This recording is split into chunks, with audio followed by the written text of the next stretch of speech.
Fala pessoal, sejam muito bem-vindos de volta à nossa segunda temporada do podcast O Pai Old School. Até que enfim voltamos, meu nome é Rafael Henriques e hoje, excepcionalmente, essa semana, na verdade, eu quero fazer uns testes aqui. Então eu não sei se isso aqui vai dar muito certo. E aí, na prática a gente não voltou, mas eu preciso fazer uns testes antes de realmente pegar a rotina, de estudar e gravar e tal. E eu acho uma oportunidade muito boa por conta do lançamento do Desencantada, né? Eu falei disso um pouco nos stories e tal. E eu vou fazer o seguinte, pela primeira vez, vou ver se eu gravo todos num dia só e tento programar para eles saírem em dias específicos.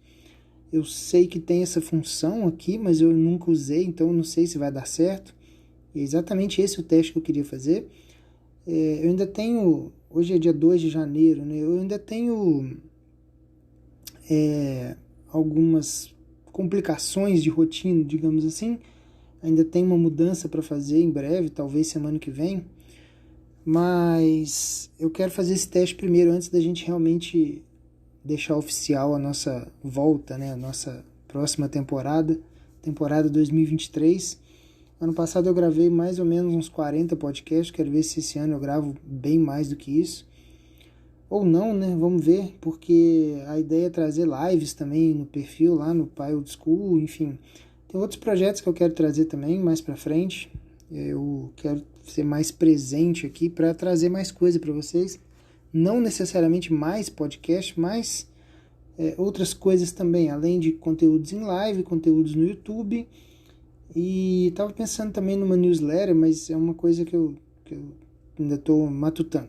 Enfim, vamos falar sobre esse filme.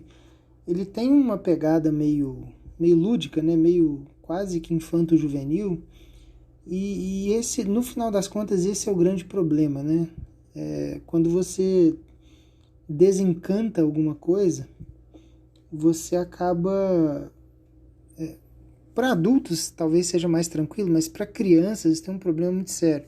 Mas eu queria pegar primeiro esse exemplo do Desencantado para falar de uma coisa mais geral que tem acontecido muito, isso é de propósito, que é desconstruir os contos de fadas, histórias infantis, desconstruir a moral em si, né? Que em tese toda obra, todo filme, todo livro, enfim, ele tem uma moral.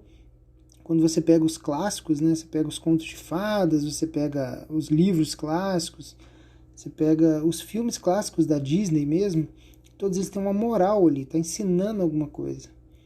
E aí quando você pega essa moral e você inverte, a gente que já é mais velho, eu já estou com quase 40, a gente teve contato com aquilo lá de trás, então isso bate na gente, né? Essas novas...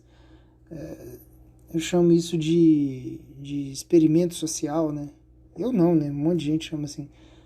Esse experimento social bate na gente e dá uma certa estranheza e a gente repele isso com muita facilidade. A criança que não tem nada, não tem uma moral construída ao longo de anos de histórias, com lições e com ensinamentos legais e com, enfim, com valores apontando para uma hierarquia de que certas coisas são boas, certas coisas são más.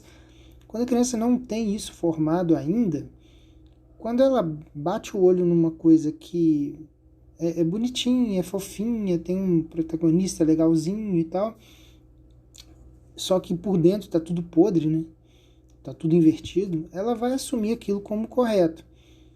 E hoje em dia, como os pais não estão tomando muita conta não estão fazendo tanto essa curadoria, né, para as crianças, eu acho que é hora da gente começar a falar um pouco disso. Mas, primeiro de tudo, igual eu falei, eu não quero falar especificamente do filme apenas, mas eu quero mostrar um modus operandi que já faz muito tempo que está acontecendo. O pessoal pega tudo que existiu já, né, que já foi feito e tenta destruir. Isso não é por acaso, isso é um método que é chamado desconstrutivismo. É um nome bem feio para uma coisa mais feia ainda. E toda essa desconstrução, que é pegar toda a hierarquia de coisas, inverter, subverter isso, transformar o que está em cima no que está mais baixo, no que está mais embaixo, no que está em cima, meio que igualar as coisas, não existe certo e errado, não existe bem e mal, todo mundo tem um porquê por trás. Aí tem toda aquela história, né, de que alguém, quando, sei lá, um bandido mata alguém, fala, é a sociedade que puxou o gatilho, porque esse cara, ele não é uma pessoa ruim, mas é que ele teve certas coisas, e aí tentar humanizar toda aquela questão. Isso vem acontecendo com os filmes, né? Você vê a repercussão que teve, por exemplo, Malévola, né? A Malévola, o nome já diz, ela é malévola. Ela não precisa nem de muito malabarismo para você entender de onde a gente está partindo, né?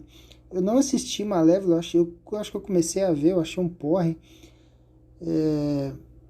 Mas a verdade é que eu vi muita gente adulta na época compartilhando isso nos stories. Nossa, muito legal esse filme pra gente ver o outro lado da coisa, né? A gente vê que, veja bem, a vida da pessoa realmente foi complicada e que por isso ela não sei o quê. A pessoa chama Malévola, ela é o mal, ela é a encarnação do mal. A Malévola na Bela Adormecida, ela é a encarnação do mal. Então, quando ela aparece dentro do batizado, acho que é o batizado, né, da princesa Aurora, ela chega primeiro já demonstrando um vício terrível, que é a questão do ressentimento, né, de não ter sido convidada e tal. E aí ela solta uma praga em cima da menina e, por sorte, aquelas 3 fadas madrinhas estavam lá e conseguiram dar uma amenizada, e depois a história se desenvolve assim. Mas quando você conta uma historinha bonitinha por trás da Malévola, você consegue justificar certas coisas, né? E aí o pessoal até adulto cai nisso, imagina as crianças, né? Criança, jovem e tal.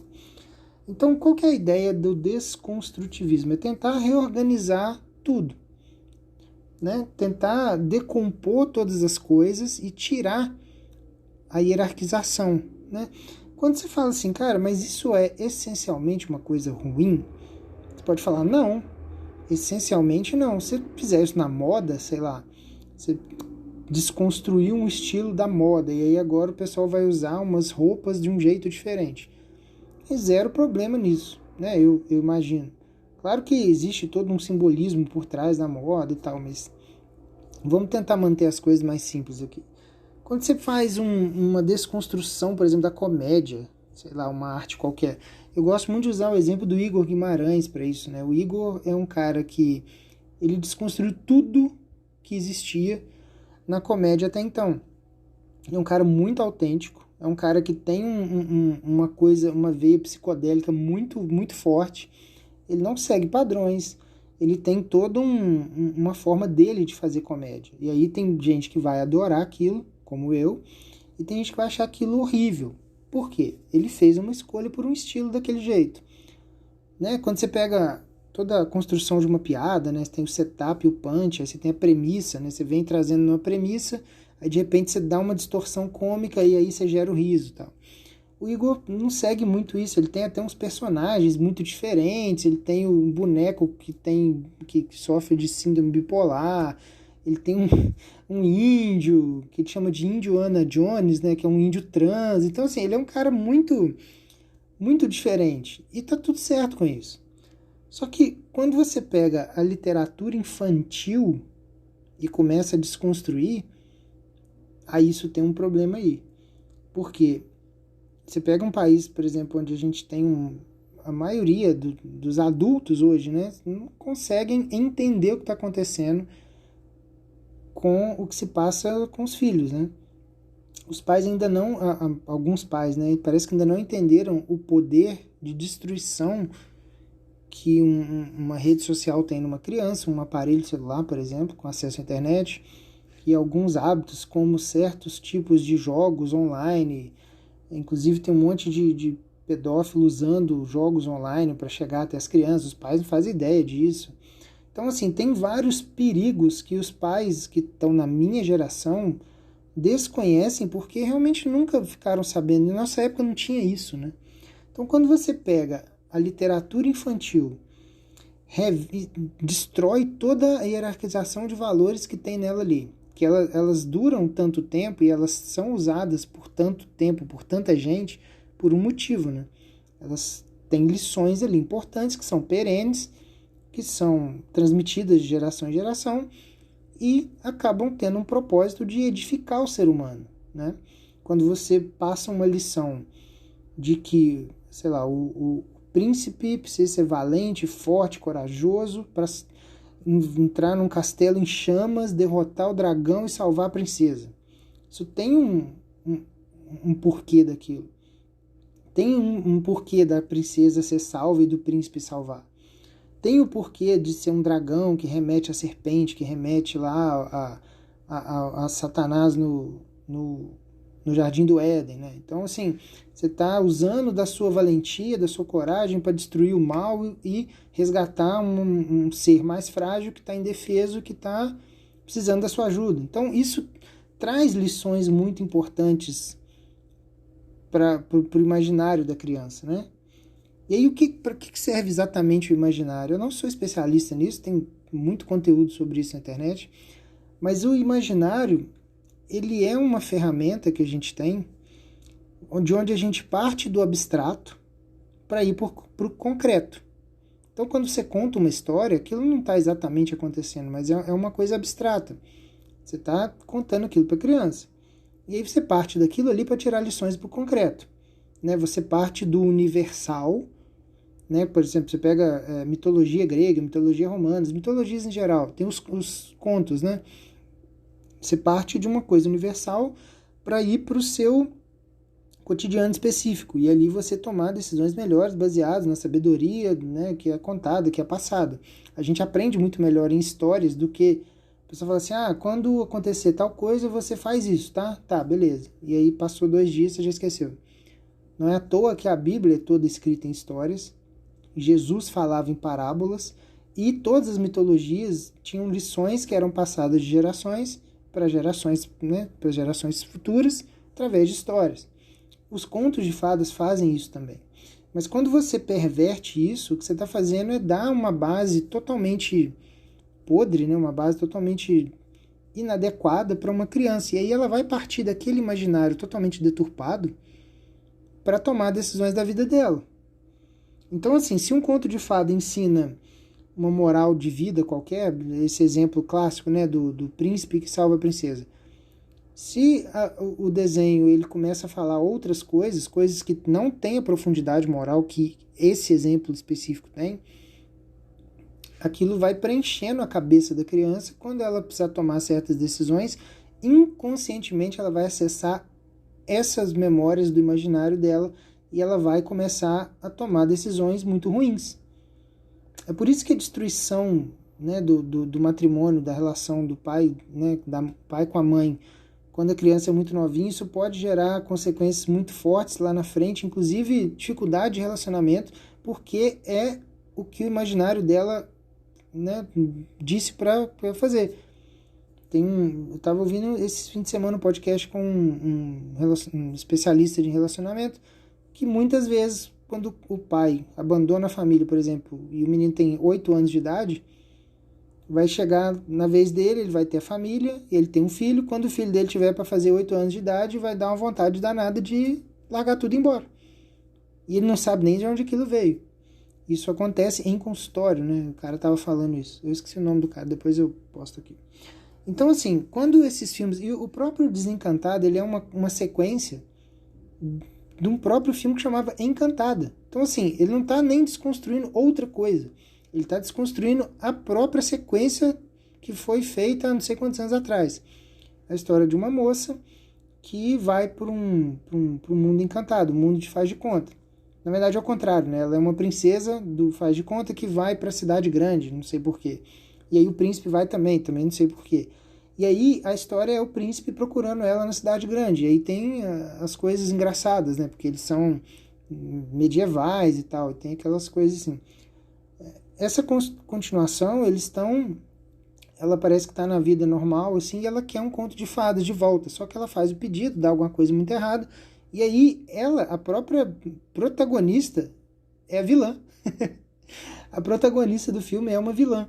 Então, assim, é uma desconstrução muito clara daquilo que o conto de fada deveria fazer, que é passar uma espécie de moral transcendente, né? Uma coisa voltada para a virtude. E eu achei engraçado, tem inclusive uma frase que me pegou muito. Eu estava assistindo futebol americano ontem, hoje eu estou gravando isso dia 2, né, segunda. Domingo eu estava assistindo e como a ESPN é da Disney, a Disney comprou a ESPN também, e ficam fazendo propaganda toda hora dos lançamentos da Disney, né? E aí tem uma frase do próprio príncipe, né, desse trailerzinho, que ele fala assim: se este mundo não é do seu agrado, então mude-o. É simples assim. Se as coisas não estão do seu agrado, muda tudo. O mundo que se adeque àquilo que você quer, aquilo que você acha legal, aquilo que você almeja. Então, você pega umas lições muito deturpadas, coloca na cabeça do seu filho, depois o seu filho vai começar a usar isso como matéria-prima para as decisões que ele for tomar, para a forma dele falar, para a forma dele agir, como ele resolve conflitos na vida dele, seja na escola, seja com os pais, seja com amigos, seja com parentes. E aí começa a dar tudo errado e ninguém sabe de onde veio. E aí, fazendo uma observação um pouco mais atenta, você consegue perceber de onde vem. Toda a produção cultural que tem sido feita nesse meio mainstream, né, que é Disney e Netflix principalmente, mas não só eles, mas essas duas muito grandes, né, acaba levando a uma espécie de deturpação de tudo que existe de bom e de belo e de correto no mundo. O próprio diretor, aqui eu até peguei uma entrevista do diretor falando de onde que ele tirou a ideia de botar a protagonista como má, né, como maligna e tal. Aí ele falando que parece que ela é uma madrasta, né? Então, madrastas são ruins. Então ele pegou e a frase é essa: ela é uma amálgama de muitas outras vilãs da Disney. E essa é a protagonista. Quando, né, toda a nossa infância, né, eu sou de 86, então imagina aí, toda a produção da Disney, pelo menos até os anos 90, era voltada para isso, que a vilã era combatida. Ela tinha problemas, ela tinha vícios na conduta dela, ou dele, né, se fosse um vilão, e eles eram combatidos e vencidos pelas pessoas que tinham virtudes. Então toma muito cuidado com o que você está assistindo com o seu filho. Eu não acho nem que seja o caso de não vai assistir de jeito nenhum. Dependendo da idade, eu até concordo que não deva assistir, mas se já tiver uma idade um pouco mais avançada, a partir de, sei lá, 8, 9, 10 anos, assiste com a criança e vai explicando os problemas que existem naquilo ali. E se você já abasteceu ela com histórias, né, histórias corretas, com morais transcendentes, e antes disso, né, até chegar nessa idade de 8, 9, 10, se ela já tem uma base moral que você consegue confiar nela, então, confiar no julgamento dela, né, no caso, então você assiste de boa e aí você vai explicando como é idiota. Eu acho que até a própria criança não vai gostar muito disso, porque vai sair muito, né, do fio moral que ela tem ali, até por uma questão de entretenimento mesmo, acaba ficando... A criança não se identifica com aquilo, né, se ela tiver uma base já feita. Ela vai olhar para aquilo e vai achar estranho. Mas assim, toma muito cuidado se você não fez esse trabalho prévio de deixar a criança assistir, principalmente sozinha ou com os amigos, porque isso vai impregnar, isso vai ser um problema lá na frente. Tá? Muito obrigado e até a próxima.